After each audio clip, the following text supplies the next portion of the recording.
तर ओला दुष्काळ कधी जाहीर होणार असा प्रश्न खरं तर आता शेतकरी बांधव विचारतात। मात्र सरकार ओला दुष्काळ जाहीर करण्यास अजूनही तयार नाहीये।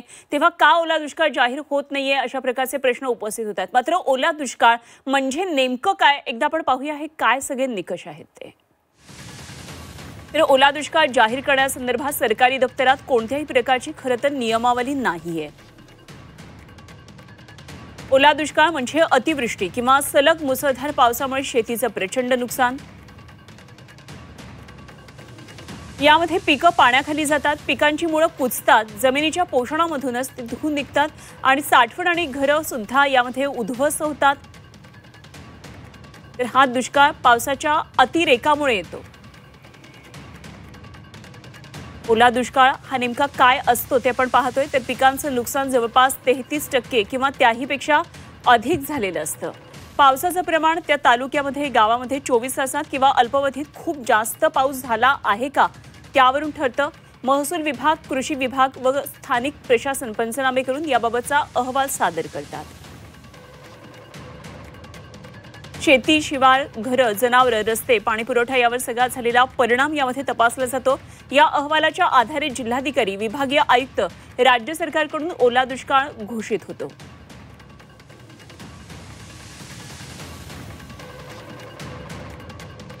तर हे सगळे निकष आहेत आणि ओला दुष्काळ म्हणजे नेमकं काय हे आता आपण पाहिलं आणि या संदर्भात आणखी सविस्तर चर्चा आपण करणार आहोत। आमचे प्रतिनिधी विशाल करोळे सध्या आपल्याबरोबर जोडले गेलेत। संपूर्ण मराठवाड्यातल्या या पूर परिस्थितीवर, तिथल्या पावसासंदर्भात आपण विशालकडून वारंवार जाणून घेतोय। सगळ्या या परिस्थितीवर ते लक्ष ठेवून आहेत। तेव्हा ओला दुष्काळ अजून जाहीर का केला जात नाही, शेतकऱ्यांच्या बांधावर हा प्रश्न आहे, काय नेमकं या प्रश्नाचं उत्तर आहे जाणून घेऊया आमचे प्रतिनिधी विशाल करोळे यांच्याकडून। विशाल, आपण बघतोय की शेतकऱ्यांच्या व्यथा काही वेगळ्यात, शेतीच्या बांधावर आपण जाऊन बघितलं तर प्रचंड नुकसान होतंय। मात्र अजूनही नियमावलीमध्येच ओला दुष्काळ नसल्यामुळे ओला दुष्काळ जाहीर होत नाही असं सरकारचं म्हणणं आहे आणि ओला दुष्काळ अजूनही जाहीर झालेला नाहीये। काय नेमकं यामागे काय स्पष्टीकरण काय आहे? अनुबाबा, शेतकऱ्यांचं आता म्हणणं आहे की सरसकट ओला दुष्काळ जाहीर करा, कारण मराठवाड्याच्या पावसाचे 2 टप्पे आहेत। एक पहिल्या टप्प्यामध्ये जो पाऊस आला होता, खूप जास्त मोठ्या प्रमाणात पाऊस आला होता, तो जूनचा अखेर, जुलै आणि ऑगस्टमध्ये या काळात मोठा पाऊस आला आणि जवळपास 8 ते 10 लाख हेक्टरवरील पिकं खराब झाली होती। हा झाला पहिला टप्पा। या काळातले पंचनामे करण्याचे आदेश राज्य सरकारनं दिले होते आणि त्यानुसार मदत केली जाईल असं सांगितलं होतं। आणि पावसाचा दुसरा टप्पा जो आता गेली 4 दिवस सुरू आहे आणि या काळामध्ये गेल्या काळापेक्षा 3 पट नुकसान म्हणजे 21 लाख हेक्टरवरील नुकसान झालेलं आहे।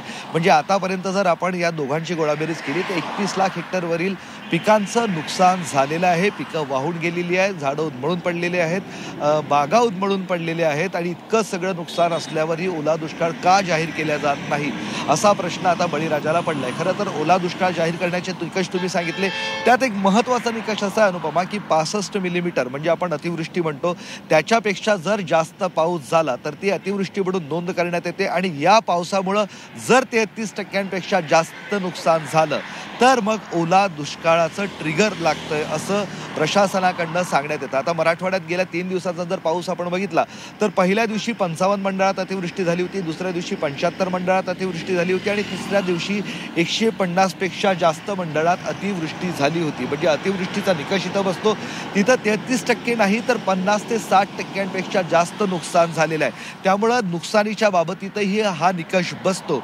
त्यामुळे या परिसरामध्ये ओला दुष्काळ जाहीर करायला कुठलीही अडचण नाही आहे असं आता यातील अभ्यासकांचं म्हणणं आहे। मात्र एक दुसरी मोठी अडचण आहे की जिथं जास्त पाऊस पडला म्हणजे अतिवृष्टी झाली, 33% जास्त नुकसान झाला, तिथं हा निकष बसतो। मात्र जिथं नद्यांना पूर आलेला आहे आणि पाण्यामुळं पुढील काही भागात जिथं अतिवृष्टी झालेली नाही आहे मात्र पिकांचं मोठ्या प्रमाणात नुकसान झालंय, तिथं ओल्या दुष्काळाचा निकष कसा बसणार असे प्रश्न अधिकाऱ्यांकडनं उपस्थित केल्या जात आहे। मात्र या सगळ्या प्रश्नांवरचं उत्तर आता राज्याचे मुख्यमंत्री आणि उपमुख्यमंत्र्यांना काढायचं आहे। यावरचं उत्तर निघाल्यावरच बळीराजाला मदत मिळू शकेल।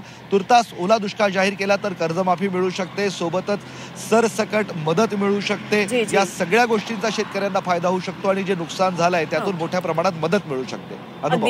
विशाल, असे संपर्कात राहा। सध्या आपल्याबरोबर राजू शेट्टी जोडले गेले, शेतकरी नेते आणि स्वाभिमानी शेतकरीचे नेते।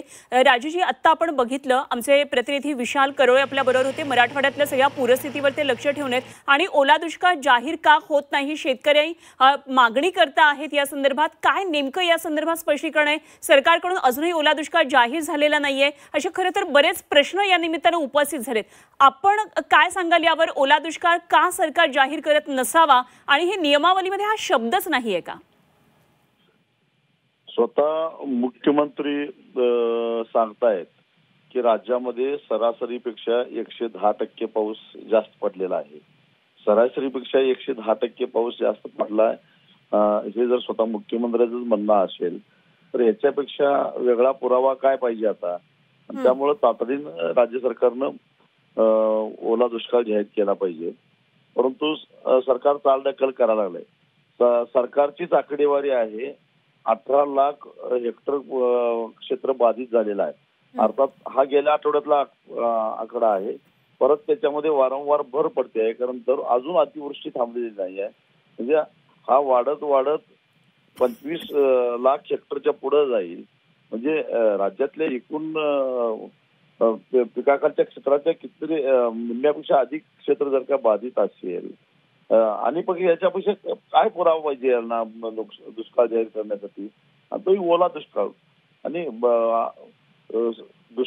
म्हणजे सुका दुष्काळ एक वेळ परवडला, कारण सुक्या दुष्काळामध्ये पेरण्याच होत नाही आणि त्यामुळे पुढचा खर्च तरी थांबतो. ओल्या दुष्काळामध्ये झालंय असं, कापणीला आता 10-15 दिवस शिल्लक राहिलेले होते आणि अशा परिस्थितीमध्ये पाऊस इतका पडला की शेतकऱ्याचा खर्च सगळा झालेला होता, करून झालेला होता. फक्त कापणीचाच खर्च काय तेवढा शिल्लक होता आणि पाऊस पडल्यानंतर सगळं पीक गेलं म्हटल्यानंतर सुक्या दुष्काळापेक्षा ओला दुष्काळ हा जास्त तापदायक नुकसानकारक आहे. आणि असं असताना सुद्धा सरकार जर का जाहीर करत नसेल आणि शेतकऱ्याला वाऱ्यावर सोडत असेल आणि भूलताप 18 लाख सरकारचाच आकडा आहे आणि त्याला 2000 कोटीची तरतूद, म्हणजे काय अंगारा दिल्यासारखं काही सरकार द्यायला नाही का काय? अत्यंत संतापजनक असं सरकारचं एकूण वर्तन आहे. अगदी राजू शेट्टीजी, मला एक आपल्याला प्रश्न असा विचारायचा आहे की सरासरीपेक्षा 10% पाऊस कमी झाला तर त्याला अवर्षण काळ असं कमी अवर्षण काळ केव्हा म्हणतात ते मी सांगते. 10% पेक्षा कमी पाऊस झाला आणि सरासरीपेक्षा अधिक जेव्हा पाऊस होतो आणि त्यावेळी अतिवृष्टी ते जाहीर केली जाते.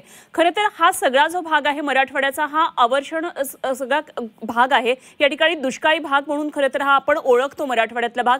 खरं तर सरासरीपेक्षा कितीतरी अधिक पाऊस झालाय हे आकड्यातून नको सांगायला, हे सगळं दिसतं आहे दृश्यांमधून. तरी सुद्धा म्हणजे इतके वर्ष खरं तर दुष्काळीचा इतिहास ज्या भागाला आहे तिथे साधा जरी पाऊस पडला तरी तो सरासरीपेक्षा अधिक आहे आणि हा तर कितीतरी अधिक पटीनं पाऊस झालाय. तरी सुद्धा सरकारला दिसत का नाहीये? म्हणजे काय कागदोपत्री काय नेमक्या अडचणी काय असू शकतात? जवळजवळ राज्यातल्या एकूण लोकसंख्येच्या 25%हून अधिक लोकसंख्या ज्या अवलंबून असणाऱ्या शेती जर उद्ध्वस्त आणि त्याच्यामध्ये मुख्यमंत्री काहीच करणार नसेल, सरकारकडे पैसा नाही असं जर का तकलादू कारण सांगणार, हे जे महागडे प्रकल्प आहेत, जे खर्चिक प्रकल्प आहेत ते रद्द करा, 10 वर्षासाठी पुढे टाकला आणि पहिल्यांदा शेतकऱ्याला उभा करा. नाहीतर आज दिवसाला 8 शेतकरी आत्महत्या करतायत. हा आकडा 12-13 पर्यंत गेल्याशिवाय राहणार नाही. अगदी